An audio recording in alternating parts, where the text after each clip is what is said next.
On-farm assessment is really VBP's opportunity to make sure the things that we outline in the standard and that the producers say they're doing, that they're actually doing. Being able to say that we were actually there, boots on the ground, and we saw these things happening adds a whole lot of credibility. We're not there to find things wrong, we're there to give you credit for the things that you're doing right.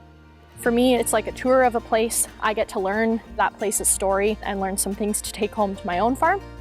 That is one of the biggest things for me, that it's my fellow producer that's helping develop the program. The majority of things we're already doing, and anything that we weren't doing, we can do better. Typically when I start an assessment, I try to just ask them really basic questions and just get a producer talking about what's going on in their operation. And I find that that answers a lot of the questions that we go through on an assessment without having to go down the list and really individually ask each one.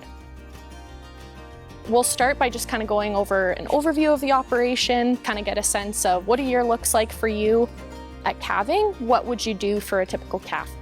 We do clean our barn up twice a year because we do have our production sales here. So absolutely every calf goes through this barn.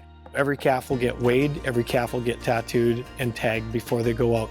At birth, they'll receive tazarol, they'll get their vitamins and their selenium.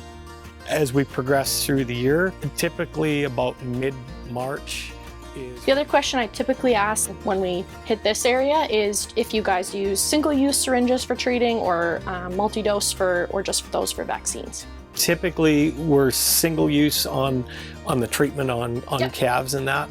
As far as when we're doing our the cow herd and running through that, those will be the big syringes. Keep our transfer needles, there's extra needles. You can pick up through the conversation. We've talked about biosecurity quite a few times when we're talking about calving. So some of the practices that these guys are doing to keep sick cattle separate, for example, or use different equipment, try and minimize the spread of disease. So we've answered a lot of the questions about biosecurity without ever having to go down the list, which is the way that I like to do things.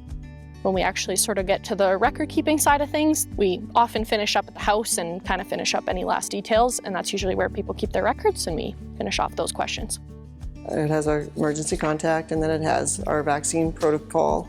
And our vet is actually working on like a protocol book, and she's modifying that for us. Gotcha. These are the cattle that we've shipped. Yeah, and I can see like you've got all the required information there. You've got the animal ID, the date, where they're going, all the withdrawals checked, all that, so that's great.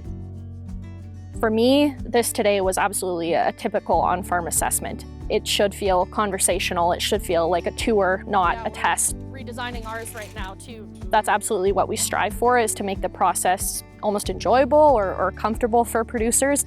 We do have a scoring system, but that's not meant to, force everybody to try and strive for the top score. The program is meant to recognize the things that are necessary to produce a safe, sustainable product that is good for Canadians, and the minimum score required recognizes the same thing in that.